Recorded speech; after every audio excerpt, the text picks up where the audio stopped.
بسم اللہ الرحمن الرحیم۔ سامعین کرام، آپ سن رہے ہیں اردو ناول داستان امیر حمزہ کی جلد نمبر 10 اور یہ اس سلسلے کی قسط نمبر 59 ہے۔ مجھے امید ہے آپ کو میری یہ کاوش پسند آ رہی ہوگی۔ آپ نے اگر ابھی تک میرا چینل کہانی گھر سبسکرائب نہیں کیا تو ابھی میرے چینل کو سبسکرائب کر کے بیل نوٹیفیکیشن آن کر دیجئے تاکہ آنے والی ہر نئی کہانی کی اطلاع بر وقت آپ تک پہنچ سکے۔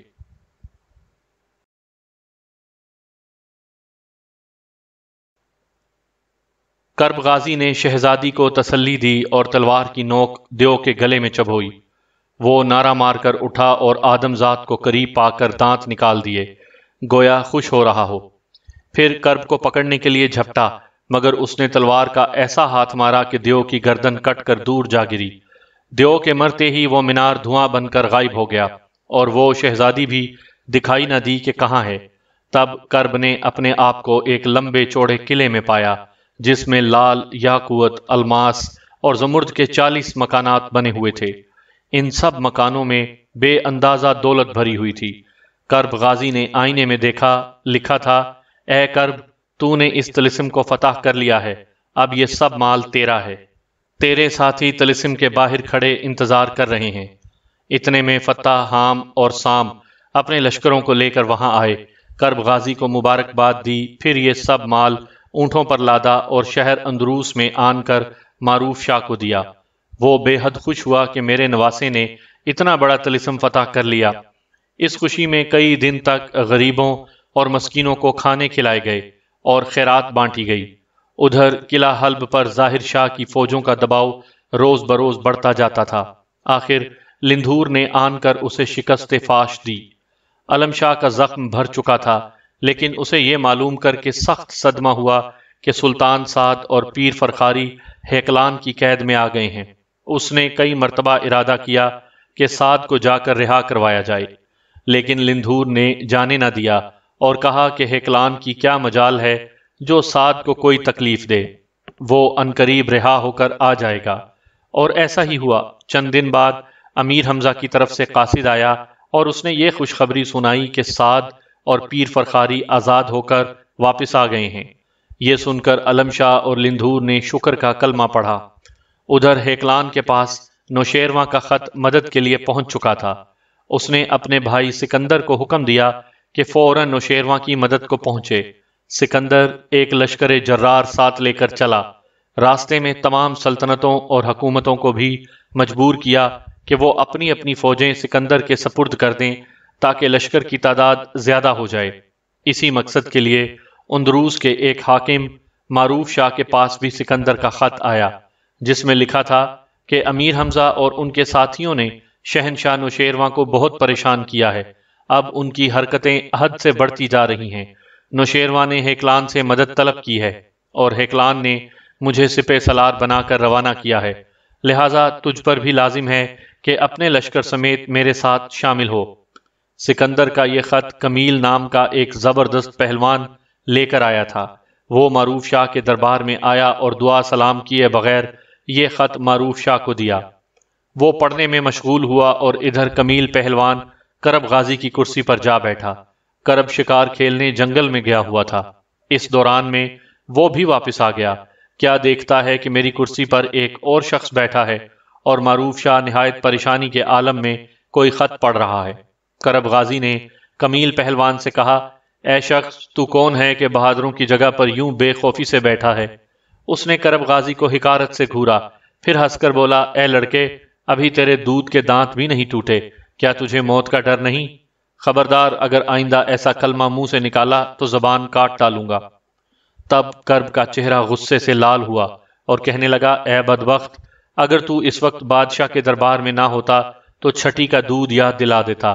اب زیادہ بد زبانی نہ کر اور چپ چاپ میری کرسی پر سے اٹھ، ورنہ ہاتھ پکڑ کر اٹھا دوں گا۔ یہ سنتے ہی کمیل پہلوان تماچا مارنے کے لیے آگے بڑھا، مگر کرب غازی نے پہلے ہی اچھل کر ایسا تماچا کمیل کے گال پر مارا کہ 5 انگلیاں کا نشان ابھر آیا اور تماچے کی آواز سارے دربار نے بخوبی سنی۔ اب تو کمیل پہلوان کے طیش کی انتہا نہ رہی۔ خنجر نکال کر کرب غازی پر حملہ کیا۔ اس نے وار بچایا اور اچھل کر ایسی دلکتی ماری کہ کمیل پٹخنیاں کھاتا ہوا دور جا گرا۔ کرب غازی چیتے کی طرح لپکا اور کمیل کے سینے پر بیٹھ کر اس کی گردن دونوں ہاتھوں میں دبا کر اتنا زور لگایا کہ اس کا دم نکل گیا۔ تمام دربار میں سناٹا چھا گیا، لوگ خوف سے کانپنے لگے۔ کمیل پہلوان کے ساتھ چند سپاہی بھی آئے تھے، وہ بھی دربار میں ایک طرف کھڑے یہ تماشا دیکھ رہے تھے۔ جب کمیل پہلوان مر چکا تو وہ سپاہی خوف زدہ ہو کر بھاگے اور سکندر کو خبر کی اور کہا کہ یہ وہی کرب غازی ہے جس نے فتح کو زیر کیا ہے، اور پھر ہیکلان کی بیٹی گل چہرہ کی شادی اس کے ساتھ کروا دی۔ اسی نے کرب نوس عاد کا طلسم بھی فتح کیا ہے اور تمام مال و دولت سمیٹ کر لے گیا۔ سکندر ہیکلان نے یہ باتیں سنی تو اس کے تلووں میں آگ لگی اور کھوپڑی تک پہنچی۔ نعرہ مار کر اٹھ کھڑا ہوا اور کہنے لگا، اس چھوکرے کی یہ مجال کہ ہمارے قاصد کو ہلاک کرے، میں ابھی اندروس جا کر معروف شاہ کو تہس نہس کرتا ہوں، شہر کی اینٹ سے اینٹ بجاتا ہوں، کسی کو زندہ نہ چھوڑوں گا۔ یہ کہہ کر فوج کو کوچ کرنے کا حکم دیا۔ ادھر معروف شاہ کو جاسوسوں نے اطلاع دی کہ سکندر غیظ و غضب کی تصویر بنا آتا ہے۔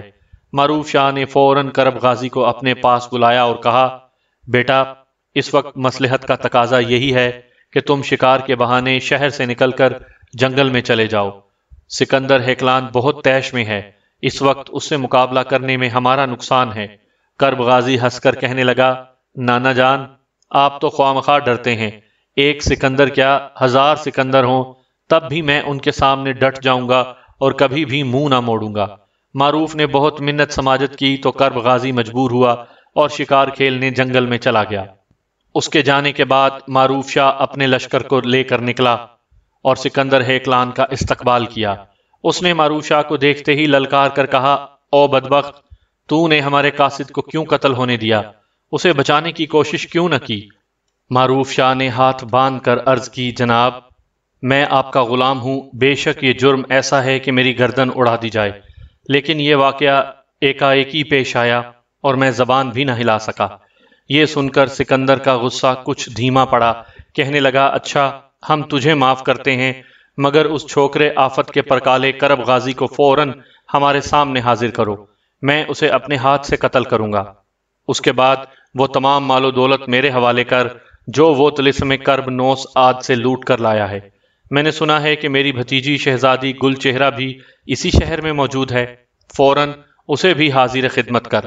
معروف شاہ نے گردن جھکا کر جواب دیا، جناب والا، کرب غازی میرا نواسہ ضرور ہے، مگر اس کی حرکتوں سے میں خود بھی پریشان ہوں۔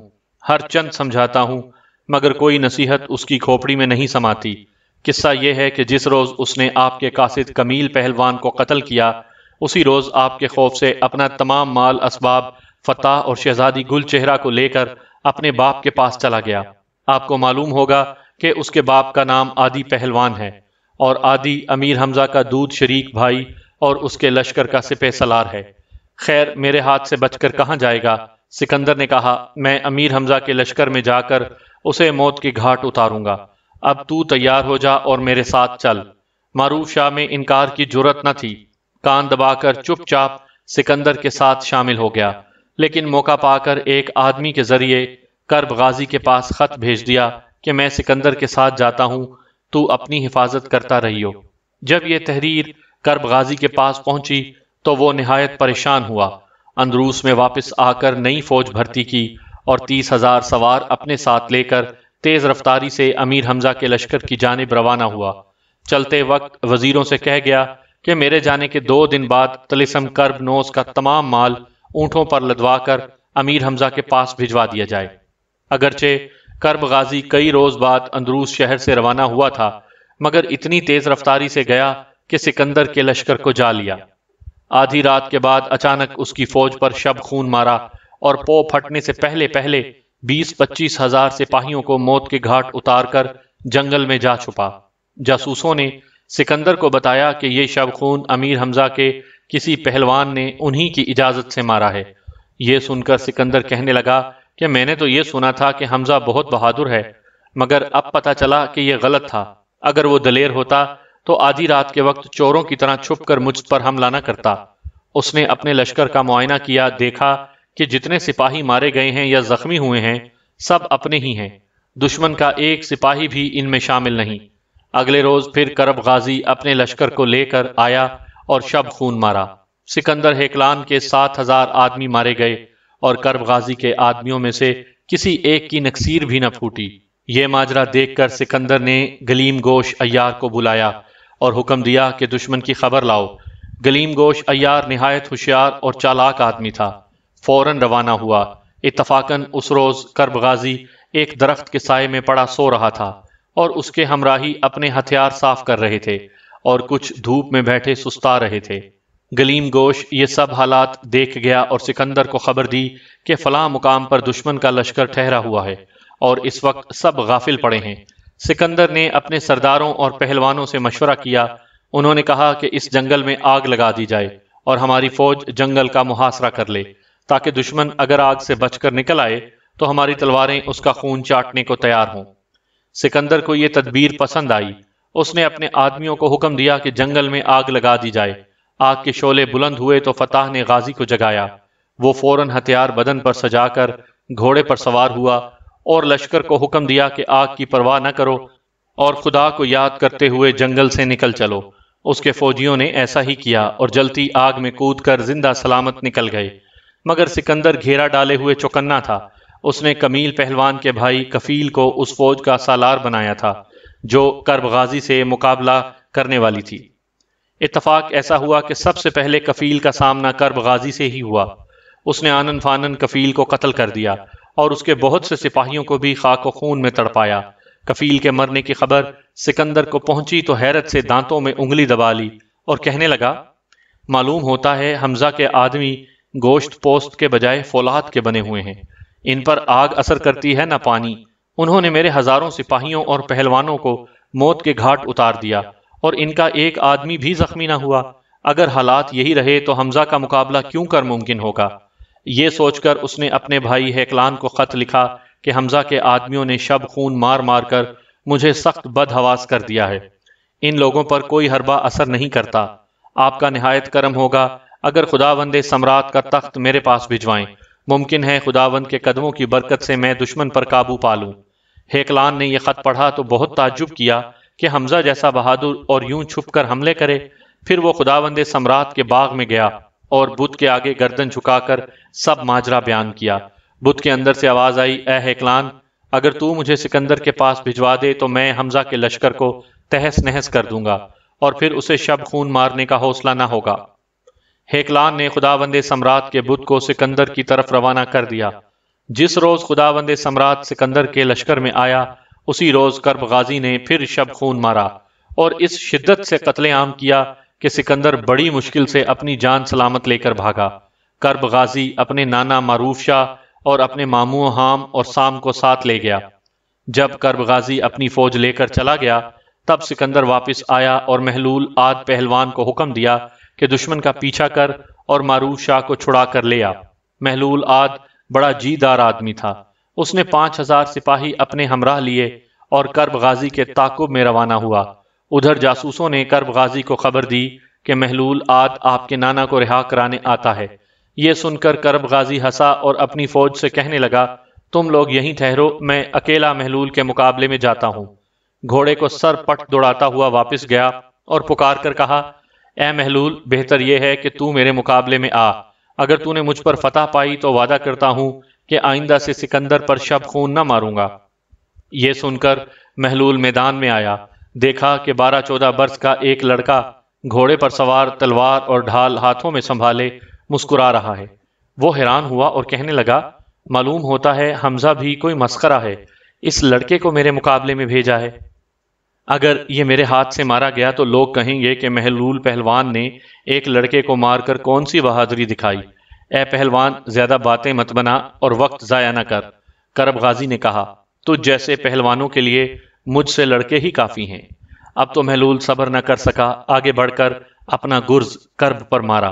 اس نے ڈھال پر روکا اور جواب میں تلوار تول کر ایسا ہاتھ مارا کہ محلول کا جسم خربوزے کی پھانک بن گیا۔ یہ دیکھ کر اس کی فوج بھاگ کھڑی ہوئی۔ کرب غازی اپنی فوج میں چلا آیا۔ رات کے وقت سکندر کے لشکریوں نے خوشی کے نعرے لگائے اور ہزاروں مشعلیں روشن کیں۔ کرب غازی نے اپنے جاسوسوں کو خبر لینے کے لیے بھیجا کہ معلوم کرو ان کی خوشی کا سبب کیا ہے۔ جاسوس خبر لائے کہ خداوند سمراٹ سکندر کے لشکر میں آیا ہے اور یہ خوشی اس کی آمد کے سلسلے میں ہے۔ یہ سن کر کرب غازی کے خون نے جوش مارا، اپنی فوج کے چند دستے لے کر گیا اور سکندر پر جا گرا۔ سامعین اکرام، آپ یہ کہانی میرے چینل کہانی گھر پر سن رہے ہیں۔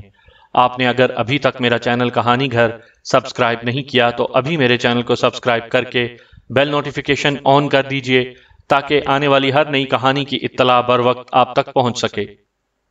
ایسی تلوار چلائی کہ سب حواس کھو بیٹھے۔ سکندر کے بہت سے سپاہیوں کو قتل کیا اور واپس اپنے لشکر میں آ گیا۔ تب سکندر نے خداوند سمراٹ کے سامنے سجدہ کیا اور فریاد کرنے لگا کہ اے خداوند، حمزہ نے مجھے بہت پریشان کیا ہے، روز شب خون مارتا ہے اور میرے آدمیوں کو فنا کے گھاٹ اتارتا ہے۔ خداوند سمراٹ نے ناراض ہو کر کہا، اے سکندر، تیری سزا یہی ہے، تو نے میری اجازت کے بغیر سفر کیوں کیا؟ اس کا ثمرہ میں نے دیا ہے، اب سزا بھگت۔ یہ سن کر سکندر رونے اور گڑ گڑانے لگا۔ تب خداوند سمراٹ نے کہا، اچھا، ہم تیری خطا معاف کرتے ہیں، فکر نہ کر، اب حمزہ ہرگز تجھ پر فتح یاب نہ ہوگا۔ سکندر خوش خوش اپنے خیمے میں آیا اور سو رہا، لیکن دوسرے روز آدھی رات کو لشکر میں پھر غل مچا۔ معلوم ہوا کہ دشمن نے شب خون مارا ہے۔ اپنے عیاروں کو بلا کر کہا کہ معلوم کرو کہ دشمن کدھر سے آتا ہے اور کدھر جاتا ہے۔ انہوں نے بتایا کہ مشرق سے آتا ہے اور جنوب کی جانب چلا جاتا ہے۔ سکندر جنوب کی طرف چلا۔ کرب نے اس کے آنے کی خبر سنی تو جلدی سے اپنے لشکر کو شمال کی طرف بھیج دیا۔ سکندر ناکام ہو کر واپس چلا گیا اور اپنے عیاروں کو خوب مارا پیٹا کہ تم مجھے غلط خبریں دیتے ہو۔ اس کے بعد وہ خود خداوند سمراٹ کے حضور میں گیا اور فریاد کی کہ دیکھیے، دشمن نے پھر شب خون مارا ہے اور کئی ہزار آدمیوں کو زخمی کر کے بھاگ گیا ہے۔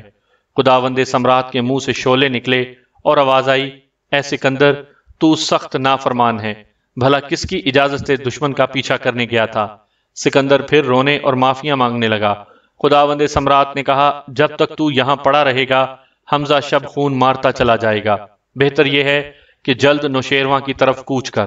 غرض سکندر نے ڈیرے خیمے اٹھانے کا حکم دیا اور نوشیرواں کے ملک کی طرف چلا۔ جب کرب غازی کو معلوم ہوا کہ سکندر نوشیرواں کے ملک کی سرحد پر پہنچ گیا ہے تو اپنے دوستوں سے کہنے لگا کہ ایک آخری شب خون مارا جائے۔ سکندر بھی کیا یاد کرے گا کہ کس سے پالا پڑا ہے۔ اس مرتبہ اتفاق سے خود سکندر کرب غازی کی تلوار کی زد میں آ گیا اور سر پر زخم کھا کر بھاگا۔ کرب واپس چلا آیا۔ نوشیرواں کو سکندر کے آنے کی خبر پہنچی۔ اس نے خواجہ بزرج مہر اور بختک وغیرہ کو استقبال کے لیے روانہ کیا۔ عمرو عیار کو بھی معلوم ہوا، وہ شکل بدل کر آیا اور سکندر کی بارگاہ میں جا کھڑا ہوا۔ سکندر نے خواجہ بزرج مہر اور بختک کی تعظیم کی اور پھر باتوں باتوں میں کہا، اے خواجہ بزرج مہر، میں نے سنا تھا حمزہ بڑا بہادر ہے، مگر یہ کون سی بہادری ہے کہ شہر اندروس سے لے کر یہاں تک اس نے میری فوج پر 30 شب خون مارے ہیں اور کل رات مجھے بھی اس کے ایک سپاہی نے زخمی کیا ہے۔ یہ سن کر خواجہ نے کہا، اے سکندر، تجھے غلط فہمی ہوئی ہے، یہ شب خون حمزہ کے بجائے کسی اور نے مارے ہوں گے۔ ہمارے کئی عیار اور جاسوس روزانہ حمزہ کی بارگاہ سے خبریں بھیجتے ہیں، ان کا بیان ہے کہ حمزہ کسی وقت بھی اپنے لشکر سے باہر نہیں گیا۔ اب تو سکندر کے ہوش اڑے۔ اتنے میں بختک نامراد نے عمرو کو دیکھا۔ اگرچہ عمرو بھیس بدل کر آیا تھا مگر بختک کی نگاہوں سے چھپ نہ سکا۔ وہ عمرو کو دیکھتے ہی چلا اٹھا، اے سکندر، عمرو عیار تیری بارگاہ میں موجود ہے۔ بختک کا یہ کہنا تھا کہ عمرو عیار نے چھلانگ لگائی۔ پہلے تو بختک کے گال پر ایسا تماچا رسید کیا کہ دور تک سب نے اس کی آواز سنی۔ پھر سکندر کے سر سے تاج اتار کر اسے بھی دھول ماری اور رفو چکر ہوا۔ سکندر کے غلام اور عیار عمرو کو پکڑنے کے لیے دوڑے مگر وہ کس کے ہاتھ آتا، ہرن کی طرح چوکڑیاں بھرتا ہوا صاف نکل گیا اور اپنے لشکر میں جا کر امیر حمزہ سے سب حال کہا۔ وہ حیران ہوئے کہ آخر ایسا کون شخص ہے جو میرے نام سے سکندر کی فوج پر شب خون مارتا رہا ہے۔ ادھر بختک اور خواجہ بزرج مہر سکندر کو نوشیرواں کی بارگاہ میں لائے۔ اس نے بھی سکندر کی بہت خاطر تواضع کی۔ ایک دن عمرو عیار صحرا کی سیر کو نکلا۔ تھوڑی دور تک چلا تھا کہ ایک پہاڑ کی گھاٹی میں فوج کا پڑاؤ دیکھا۔ عمرو بہت خوش ہوا اور دل میں کہا، اے عمرو، چل کر کچھ روزگار کا دھندا کر، ممکن ہے مال ہاتھ آئے۔ دراصل یہ لشکر کرب غازی کا تھا۔ جب عمرو وہاں آیا تو کسی سے پوچھا کہ کیوں بھائی، یہ لشکر کس کا ہے؟ اس نے عمرو کو پکڑ کر غل مچایا کہ میں نے چور پکڑا ہے۔ لوگ دوڑے ہوئے آئے۔ ایک عجیب شکل و صورت کا آدمی نظر آیا۔ سب نے کہا، اسے چھوڑ دو، یہ کوئی بلا ہے۔ کبھی آدمی بھی اس صورت کا ہوا ہے؟ لیکن جس شخص نے عمرو کو پکڑا تھا وہ کسی طرح چھوڑنے پر رضامند نہ ہوا اور کہنے لگا، ہمارے مالک کا حکم ہے کہ جو غیر آدمی لشکر میں آئے اسے گرفتار کر لو۔ غرض عمرو عیار کو وہ کرب غازی کے سامنے لے گیا۔ عمرو نے دیکھا کہ ایک خوبصورت اور نا تجربے کار لڑکا نہایت شان و شوکت سے تخت پر بیٹھا ہے اور ایک بڈھا اس کے برابر کرسی پر براجمان ہے۔ یہ بڈھا معروف شاہ تھا۔ نہ عمرو نے معروف شاہ کو پہچانا اور نہ معروف شاہ نے عمرو کو شناخت کیا۔ کرب غازی نے غور سے عمرو کی صورت دیکھی اور کہنے لگا، اے شخص، تجھے قسم ہے اس ذات کی جس نے یہ کائنات پیدا کی، سچ سچ بتا کہ تیرا نام کیا ہے؟ یہ سن کر عمرو خوش ہوا کہ لڑکا خدائے واحد پر ایمان رکھتا ہے، اس سے کچھ چھپانا ٹھیک نہ ہوگا۔ مسکین شکل بنا کر کہنے لگا، میاں صاحب زادے، میرا نام کیا پوچھتے ہو؟ ایک غریب آدمی ہوں، میرا نام عمرو ہے اور میں امیر حمزہ کا عیار ہوں۔ یہ سنتے ہی کرب غازی اور معروف شاہ اچھل پڑے۔ کرب نے فوراً عمرو کے ہاتھ پر بوسہ دیا، اپنے پاس عزت سے بٹھایا اور بہت کچھ مال نظر کیا۔ عمرو نے سب مال زنبیل میں ڈالا اور کرب غازی کی تعریفیں کرنے لگا۔ جب اسے یہ پتا چلا کہ کرب غازی آدی پہلوان کا بیٹا ہے تو خوش ہو کر غازی کو سینے سے لگا کر پیار کیا اور کہنے لگا، اے کرب غازی، آج سے تو میرا بیٹا ہے۔ اب میں تیری عزت بڑھانا چاہتا ہوں اور امیر حمزہ کو یہاں لاتا ہوں۔ یہ سن کر کرب غازی نہایت خوش ہوا۔ عمرو وہاں سے رخصت ہو کر اپنے لشکر میں آیا اور سیدھا آدی پہلوان کے خیمے میں جا گھسا۔ وہ مسہری پر پڑا خراٹے لے رہا تھا اور خراٹوں کی آواز سارے لشکر میں گونج رہی تھی۔ عمرو نے لوہے کی ایک موگری اٹھا کر آدی کے پیٹ پر دے ماری، مگر اس پر کچھ بھی اثر نہ ہوا۔ پھر عمرو نے روئی کی بتی بنا کر اس کی ناک میں رکھی۔ آدی نے ایسی زبردست چھینک ماری کہ عمرو کی ٹوپی اڑ کر خیمے سے باہر جا گری۔ لعنت ہے ایسی نیند پر، عمرو نے بڑبڑا کر کہا، پھر آدی کے تلووں میں گدگدی کرنے لگا۔ اس مرتبہ آدی نے ایسی لات چلائی کہ عمرو اگر اچھل کر ایک طرف نہ ہٹ جاتا تو اس کی ہڈی پسلی ایک ہو جاتی۔ آخر عمرو نے سبز کمبل اوڑھا اور کود کر آدی کی چھاتی پر سوار ہو گیا۔ پھر اس کا ٹینٹوا دبایا۔ آدی نے ایک ہولناک چیخ کے ساتھ آنکھیں کھول دیں۔ تب عمرو نے اپنے آپ کو ظاہر کیا۔ آدی ناراض ہو کر کہنے لگا، دیکھو بھائی عمرو، زیادہ بدتمیزی اچھی نہیں ہوتی۔ کیسا سہانا خواب دیکھ رہا تھا، جیسے بریانی، پلاؤ اور قورمے کی دیگیں میرے سامنے آتی ہیں اور میں کھانے پر پل پڑا ہوں، مگر عین اسی وقت یہ سب منظر غائب ہو جاتا ہے اور تمہاری منحوس شکل نظر آتی ہے۔ عمرو نے کہا لگا کر کہا، بلی کو خواب میں چھیچڑے ہی نظر آتے ہیں۔ اچھا، اب اٹھ کر آدمیوں کی طرح بیٹھو، میں تمہیں ایک خوشخبری سنانے آیا ہوں۔ مر گئے خوشخبری سنانے والے، آدی نے منہ بنا کر کہا، ضرور کوئی مکاری مجھ سے کرنے آئے ہو۔ ارے نہیں آدی بھائی، ڈرو نہیں، بخدا خوشخبری ہے، اور وہ یہ کہ تمہارا بیٹا کرب غازی یہاں سے کچھ فاصلے پر ایک فوج لیے موجود ہے۔ اس نے اپنی بہادری سے دنیا میں نام پیدا کیا ہے۔ طلسم کرب نوس آد بھی اسی نے فتح کیا ہے اور بے انداز مال و دولت لایا ہے۔ یار تم ہو بہت خوش نصیب۔ آدی پہلوان مارے خوشی کے بے حال ہو گیا۔ عمرو کے ہاتھ چوم کر بولا، بھائی عمرو، میری گستاخی معاف کر دو، میں نے تم کو بہت برا بھلا کہا ہے۔ اب میرے ساتھ چلو اور مجھے کرب غازی سے ملاؤ۔ اتنے میں امیر حمزہ بھی وہاں آ گئے۔ عمرو نے انہیں سارا قصہ سنایا، پھر کہا کہ میں کرب غازی سے وعدہ کر کے آیا ہوں کہ حمزہ کو تمہارے پاس لے کر آؤں گا۔ اب تم پر لازم ہے کہ یہ وعدہ پورا کرواؤ۔ امیر حمزہ یہ سن کر خوب ہنسے اور بلند آواز سے کہا، جو کوئی میری خاطر سے کرب غازی کے پاس جائے گا اسے میں اپنا دوست سمجھوں گا، اور جو نہ جائے گا اسے اپنا دشمن جانوں گا۔ وہ میرے سپہ سالار کا فرزند ہے اور سپہ سالار بھی وہ جو ایک زمانے سے میرا جان نثار ہے۔ اس اعلان پر سب چلنے کے لیے راضی ہوئے۔ علم شاہ اور لندھور بھی وہاں آئے ہوئے تھے۔ علم شاہ کو یہ بات سخت ناگوار گزری کہ ایک معمولی لڑکے سے ملنے اتنے عظیم پہلوان اور خود امیر حمزہ بھی جا رہے ہیں، مگر موقع دم مارنے کا نہ تھا۔ البتہ اس نے عمرو سے کہا، اے خواجہ، معلوم ہوتا ہے کہ کرب غازی سے تم کچھ لے کر کھا گئے ہو۔ عمرو نے ہنس کر جواب دیا، اے علم شاہ، حقیقت تو یہ ہے کہ کرب غازی بڑا سخی ہے، تیری طرح کنجوس مکھی چوس نہیں ہے۔ وہ تو تیرے واسطے بھی کچھ تحفے لایا ہے، مجھے اس کے تحفوں کی ضرورت نہیں، اپنے پاس ہی رکھے۔ علم شاہ نے جل کر کہا، بہت بہتر، اگر تمہیں ضرورت نہیں تو میرے نام ہی لکھ دو، میں لے لوں گا۔ عمرو کہنے لگا۔ علم شاہ نے کچھ جواب نہ دیا۔ اتنی دیر میں امیر حمزہ اور دوسرے تمام لوگ کرب غازی سے ملنے روانہ ہوئے۔ عمرو آگے آگے چلا۔ جب پہاڑ کی گھاٹی قریب آئی تب دوڑ کر گیا اور کرب غازی کو خبر کی کہ امیر حمزہ آتے ہیں۔ وہ خوش ہو کر معروف شاہ کو لے کر باہر آیا۔ دور سے امیر حمزہ کو آتے دیکھا تو فوراً گھوڑے سے کود کر ان کی طرف دوڑا اور قدموں پر گر گیا۔ امیر نے سینے سے لگایا اور پیار کیا، پھر ایک ایک کر کے سب سرداروں سے ملایا۔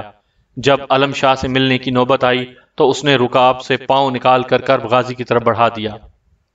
اس نے علم شاہ کے پاؤں پر بوسہ دیا، مگر اس سلوک پر دل میں سخت حیران ہوا اور اپنی ذلت محسوس کی۔ اس کے بعد اس نے سب سرداروں کو طرح طرح کے تحفے پیش کیے، سب نے خوشی خوشی لیے، مگر علم شاہ نے اپنے تحفے چھوئے بغیر اپنے ایک عیار کے حوالے کر دیے۔ اس حرکت سے بھی کرب غازی کو دکھ ہوا، لیکن چپ ہو رہا۔ معروف شاہ نے بھی امیر حمزہ کی قدم بوسی کی۔ اس کے بعد وہ کرب غازی کے خیمے میں تشریف لائے، کئی دن وہاں رہے۔ اس کے بعد کرب غازی اور معروف شاہ کو لے کر اپنی بارگاہ میں آئے۔ ایک عالی شان کرسی کرب غازی کے لیے رکھوانے کا حکم دیا اور اسے نہایت محبت سے اپنے پاس بٹھایا۔ علم شاہ کو یہ بات بھی سخت ناگوار گزری کہ کہاں ایک ادنا نوکر یعنی سپہ سالار کا لڑکا اور کہاں ہم لوگ، لیکن زبان سے کچھ نہ کہا۔ چند روز بعد امیر حمزہ نے سکندر کے نام ایک خط لکھا اور بلند آواز سے کہا، کون ہے جو اس خط کو حفاظت سے سکندر کے پاس لے جائے؟ کرب غازی نے فوراً اٹھ کر سلام کیا اور کہا، یہ خدمت غلام کے سپرد کی جائے تو بڑا کرم ہوگا۔ یہ سن کر سب سردار ہنسنے لگے۔ امیر حمزہ نے بھی کرب غازی کی طرف کچھ توجہ نہ دی۔ انہوں نے دوبارہ پوچھا کہ میرا خط کون سکندر کے پاس لے جائے گا؟ اس مرتبہ پھر کرب نے درخواست کی۔ تب علم شاہ نے جھنجھلا کر کہا، اے لڑکے، تو ابھی نادان ہے، یہ کام بڑے جان جوکھوں کا ہے، ذرا سوچ کر بول۔ کرب غازی نے آگے بڑھ کر خط امیر حمزہ کے ہاتھ سے لے لیا۔ انہوں نے کہا، کرب غازی، ہم تیری ہمت سے خوش ہوئے، مگر مناسب یہ ہے کہ تو فوج کے چند دستے اپنے ساتھ لے جا۔ میں نے سنا ہے کہ سکندر بڑا موذی ہے، ایسا نہ ہو کہ تیرے ساتھ کوئی شرارت کرے۔ میرے لیے حضور کا اقبال ہی کافی ہے۔ کرب نے جواب دیا اور پھر ذرا پہنی، لوہے کی ٹوپی سر پر رکھی، تلوار، ڈھال، کمان، ترکش اور خنجر جسم پر باندھے، پھر 3 مرتبہ تالی بجائی۔ علم شاہ نے کہا، اے لڑکے، یہاں بارگاہ میں تالیاں بجانے کا کون سا موقع ہے؟ کرب غازی نے جواب دیا، جناب، یہ میری فوج کا دستور ہے۔ جب میں ایک تالی بجاؤں تو 5000 ہتھیار بند جوان تیار ہوتے ہیں، دوسری تالی بجاؤں تو یہ جوان گھوڑوں پر سوار ہو جاتے ہیں، اور تیسری تالی بجتے ہی بارگاہ پر حاضر ہوتے ہیں۔ اب حضور خود بارگاہ سے باہر نکل کر ملاحظہ فرمائیں کہ میں غلط کہتا ہوں یا سچ۔ سب کو بے حد تعجب ہوا۔ امیر حمزہ نے بارگاہ کا پردہ اٹھوا کر دیکھا تو حقیقتاً 5000 ہتھیار بند سوار وہاں حاضر تھے۔ امیر حمزہ نہایت خوش ہوئے اور فرمایا کہ اے کرب، ان سب کو اپنے ساتھ لے جاؤ۔ اس نے کہا کہ آپ کے حکم کی تعمیل کرنا میرا فرض ہے۔ کرب بارگاہ کے باہر آیا اور سکندر کی طرف چلا۔ اتنے میں عمرو عیار بھی بھیس بدل کر نکلا۔ کرب غازی سے پہلے ہی سکندر کے دربار میں جا پہنچا اور ایک طرف کھڑا ہو گیا۔ جب کرب غازی سکندر کے لشکر سے 1 کوس دور رہ گیا تو اپنے لشکریوں کو وہیں چھوڑا اور کہا، جب میرے نعرے کی آواز تمہارے کانوں میں آئے تو تم سب آ جانا۔ یہ کہہ کر اکیلا روانہ ہوا۔ بارگاہ سکندری کے نزدیک پہنچا تو طلوع نام کے ایک پہرے دار نے روکا اور کہا، اے لڑکے، تو کون ہے؟ کہاں سے آیا ہے؟ غازی نے جواب دیا کہ میں امیر حمزہ کا قاصد ہوں، سکندر کے نام ان کا خط لے کر آیا ہوں۔ طلوع کہنے لگا، یہیں رک، میں پہلے بارگاہ میں تیرے آنے کی خبر کر دوں۔ کرب غازی نے طیش میں آ کر کہا، میں تیرا نوکر نہیں ہوں کہ یہاں رکا رہوں، میں ضرور جاؤں گا۔ اب تو طلوع کو بھی تاؤ آیا، کہنے لگا، اے لڑکے، ذرا منہ سنبھال کر بات کر، نہیں جانتا میں کون ہوں؟ کرب نے کہا، شاید تو مجھ کو نہیں پہچانتا کہ میں کون ہوں۔ سن، میرا نام کرب غازی ہے۔ طلوع نے غصے سے بل کھا کر کہا، معلوم ہوتا ہے تیرے سر پر بھوت سوار ہے، ابھی چند لمحوں میں یہ بھوت اتارے دیتا ہوں۔ کرب نے کہا، اور میں چند لمحوں میں گستاخی کرنے والے کی گردن اتار دیا کرتا ہوں۔ طلوع نے جھٹ تلوار کھینچی اور کرب پر حملہ کیا۔ اس نے وار بچا کر دائیں ہاتھ کا ایک گھونسا دیا اور طلوع کی گردن ٹوٹ گئی اور وہ دھڑام سے زمین پر گر کر مر گیا۔ یہ تماشا دیکھ کر دوسرے پہرے دار خوف زدہ ہو کر بھاگے اور سکندر کو خبر کی کہ کرب غازی نام کا ایک لڑکا امیر حمزہ کا خط لے کر آیا ہے اور اس نے ہمارے سردار طلوع کو گھونسا مار کر مار ڈالا ہے۔ یہ سنتے ہی سکندر آگ بگولا ہو گیا، کہنے لگا، حمزہ نے بیکار مجھے خط لکھا ہے۔ خداوند سمراٹ کی قسم ہے کہ جب تک حمزہ کو باندھ کر ہیکلان کے پاس نہ لے جاؤں گا مجھے قرار نہ آئے گا۔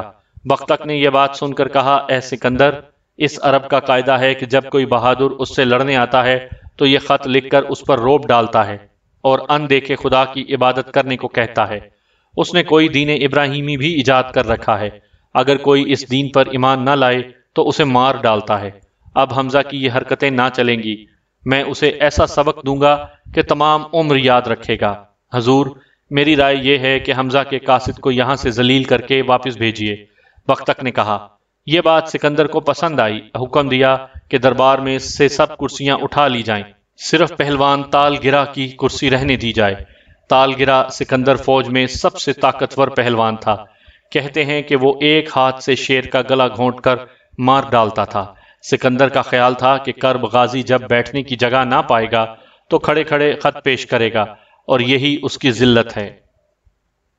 سامعین کرام، آپ سن رہے تھے اردو ناول داستان امیر حمزہ کی جلد نمبر 10، اور یہ اس سلسلے کی قسط نمبر 59 تھی۔